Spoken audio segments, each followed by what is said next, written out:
All right, here we go. Step 5. This is a good one. Well, they're all good, but this is one I personally like because this is really what has helped me the most. Well, no, not the most, but one of the key ones that have helped me really get out of that situation where I came from. Absolutely nothing, with everything against me, really, to get to the place where I am now, and then some. So step 5 of the 13 principles is imagination, the workshop of the mind. As you've been probably, see the same thing repeating and repeating is, everything starts with a thought, right? The thoughts in our mind, that's where the spark happens. And the thought turns you into desire, and then you turn that into belief, and you move forward. And imagination is really where those random thoughts in your head get to be, I guess it's like thoughts on steroids, to put it lightly. And I'm going to read this quote before we get any further, because I think this is really key. And, really listen. I'm just here, listen and take it. You can break this short quote and down into its bite size, really small size, and just really digest and really think about it. Spend, a few minutes or 10 minutes or longer if you need to really go through what this really, really means, because there's a lot of truth locked inside this single quote. And it goes like this.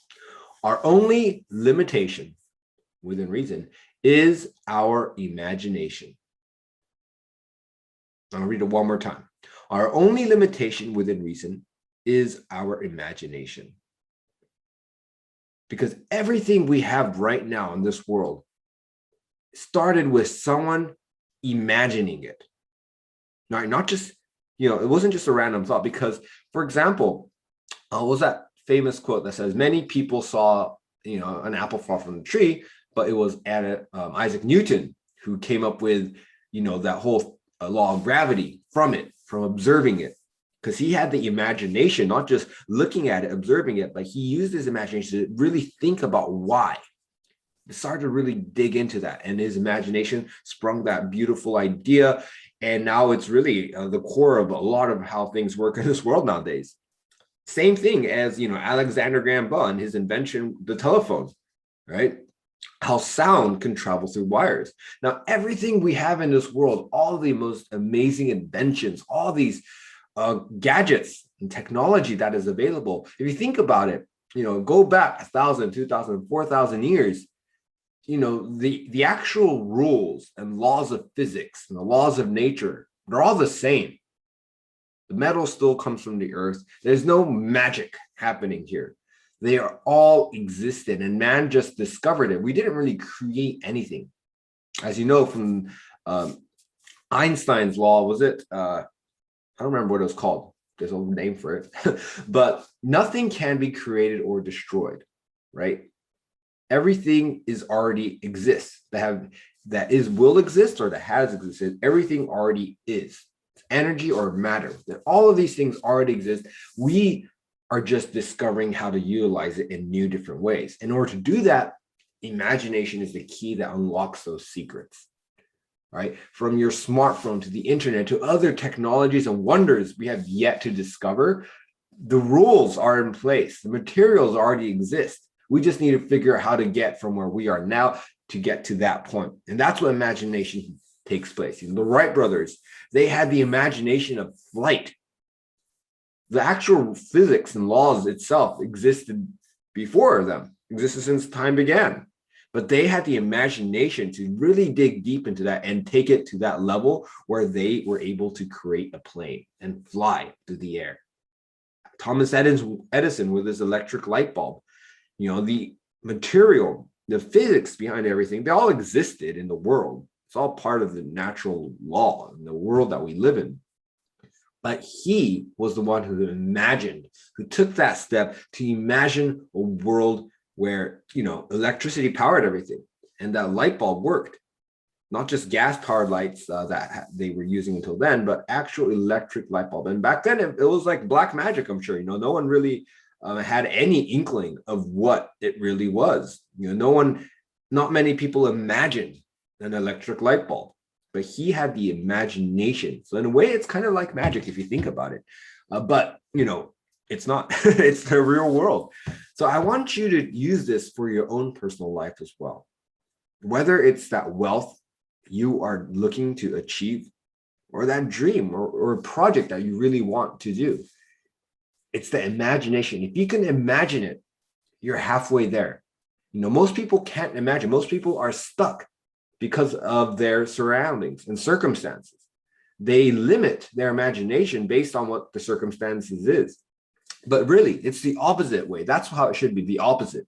Because if you're limited by your circumstances, then nothing amazing is going to be created. If the Wright brothers were limited by their circumstances, which was being a bicycle mechanics, then we wouldn't have a plane, or they wouldn't have achieved the plane. Maybe someone else would have had who had the imagination.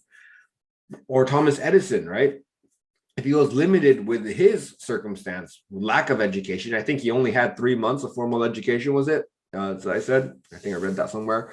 But that didn't stop him. He used his imagination. He let it free. He did not let any circumstance or the quote reality of his situation control or bind or limit him.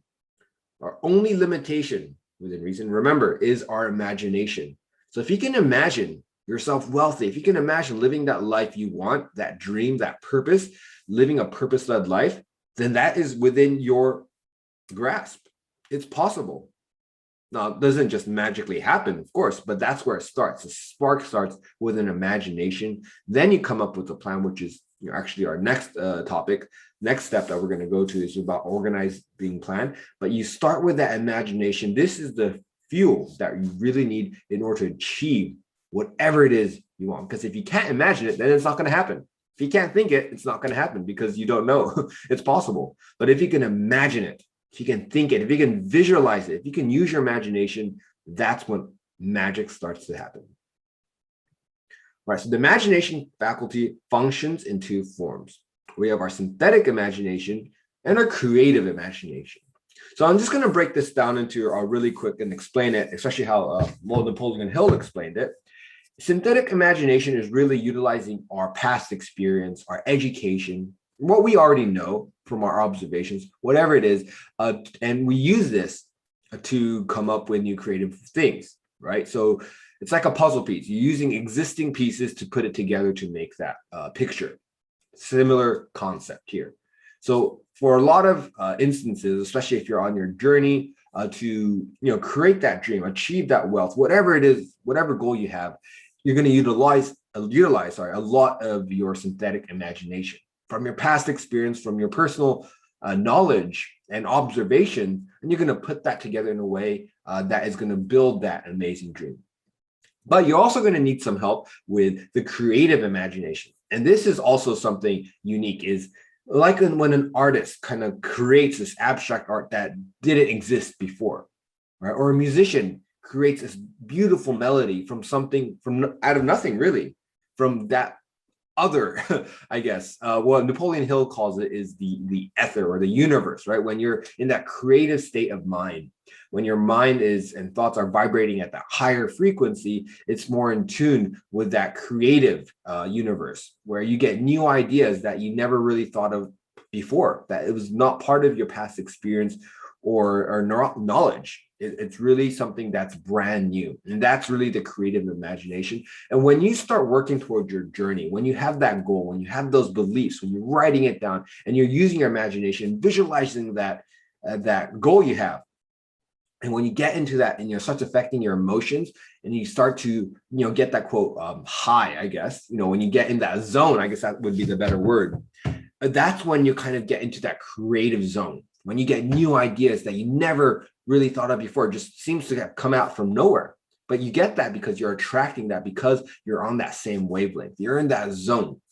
So those two are really key for the imagination. And that's what I guess it's made out of, right? So the synthetic imagination and creative imagination, those are the two functions, two forms that your imagination breaks down into.